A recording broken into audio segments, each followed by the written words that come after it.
Bonjour and hello Wranglers, welcome to the hatchery. My name is Canadian Guy A, and I'll be your guide as we go over the different species of voidlings that you'll encounter in Voidling Bound. Our next voidling will be quite the challenge for you, Wrangler, as this voidling is truly the pure definition of a ruthless predator. Meet the Morfang. The Morfang is an apex predator that is found on planet Alus. While many other voidlings have evolved for multiple purposes, the Morfang has been engineered for one purpose and one purpose only: to kill. It consumes its body weight in meat every day and is armed with vicious hooked claws and teeth. We don't typically let any average Wrangler handle this voidling due to its savage nature. However, if you are one of the lucky few who can handle such a creature, if you bind with it, you will immediately feel its bloodlust and hunger. The Morfang is truly a savage beast who has literally no projectile attacks. Every evolutionary aspect has been built to get in close and tear its prey apart. Its primary ability is Claw Fury, where the Morfang simply attacks its target with unrelenting claws. Its secondary ability is Lunging Bite, where the Morfang lunges and dashes forward, ripping through enemies. A short press gives it a short distance dash, while a long one increases its range. The truly and most unique ability of the Morfang, however, is its ability to burrow. When the Morfang is underground, it avoids enemy projectiles and melee attacks. This allows you to transition between enemies without taking too much damage, but at the cost of stamina, so you can't stay underground forever. Additionally, Burrow ties beautifully with yet another melee ability, Whack-a-Mole, where the Morfang uppercuts creatures, launching them into the air and applying float, making them easy pickings to rip and tear apart. Finally, the Morfang's ultimate ability is Trench Warfare.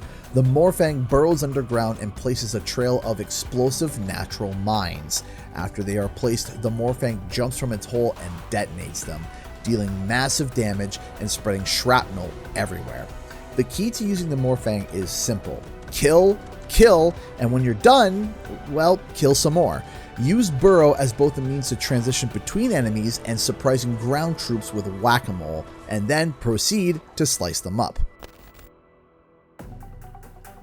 If you choose to bind with the Morfang, you will have access to two specific trees of evolution: Pyro and Plasma. The themes for all the evolutions involve nothing but more ways to kill, or ways to survive longer, to, kill, whether it's by burning, bleeding, or even disintegration.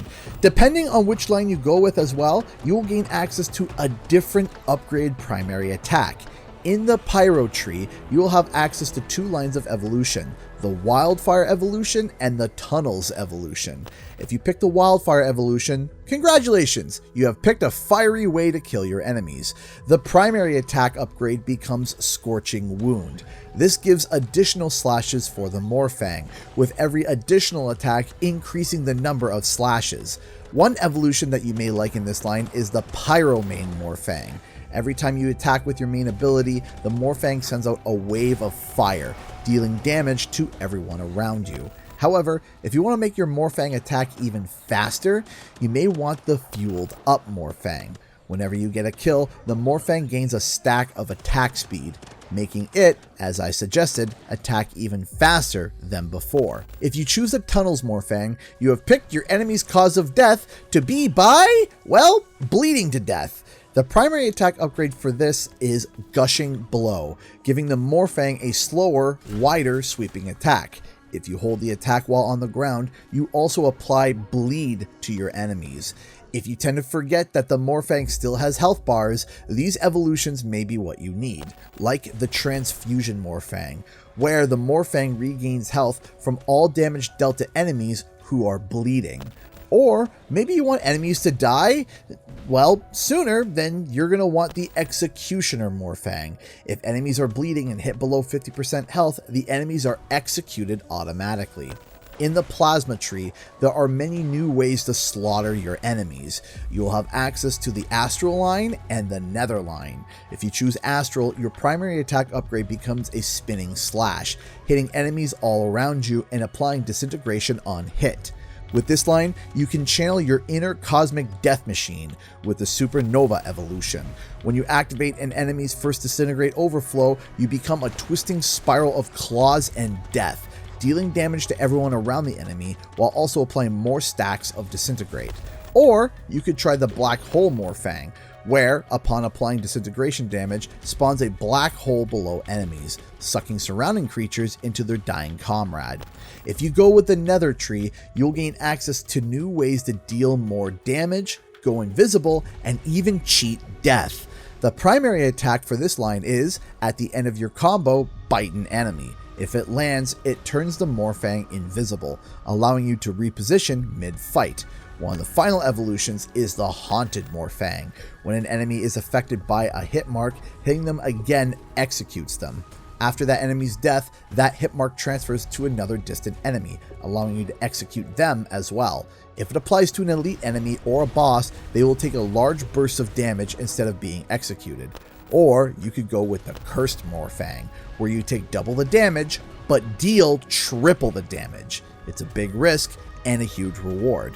There are 31 different forms of the Morfang, all more vicious than the last. However, our scans have detected an interesting mutation in the wild, a Morfang with the organic element.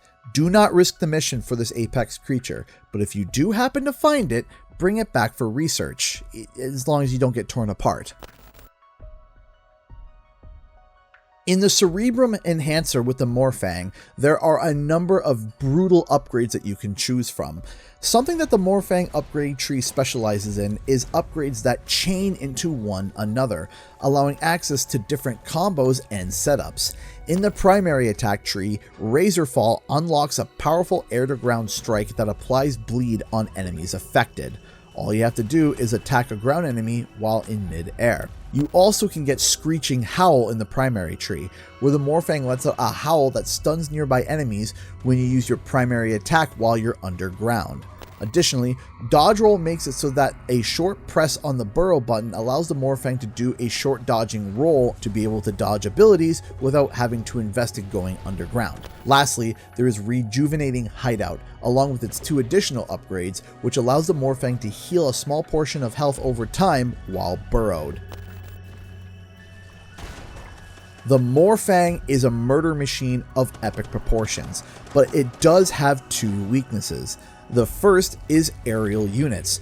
Due to the Morfang not being able to use any ranged attacks, flying units can pose a problem, especially if there are a lot of them. However, the Morfang still is fast and acrobatic. Burrow underground when aerial units are causing problems and whack-a-mole below them, then slice them to bits. The second weakness of the Morfang is, well, frankly, you, the Wrangler. The Morfang can lull you into a sense of unstoppable bloodshed that even the Morfang forgets that it has a health bar. The Wrangler has to pay attention, otherwise the Morfang's bloodshed will compromise the mission. The key to the Morfang is using Burrow to transition between skirmishes and fights. Use it to dodge and avoid damage from large attacks, but don't stay underground for too long, as it drains the Morfang's stamina quickly. Use it frequently, but for short bursts. You should only consider using Burrow for an extended amount of time if you are using it to recover health. If a large creature is charging up an attack, you may be able to hit it with Whack-a-Mole, interrupting the attack and outright stopping it. The Morfang is truly designed for one purpose in mind. If we can direct that single purpose towards the enemy Legion forces, then humankind may just have a chance after all. Thank you all so much for watching. While the Morfang is a claw and tooth killing machine, our next Voidling is both heavier and somehow even angrier than the Morfang. Trust me, you don't want its 3 eyes focused on you if it goes on a rampage. See you all next time.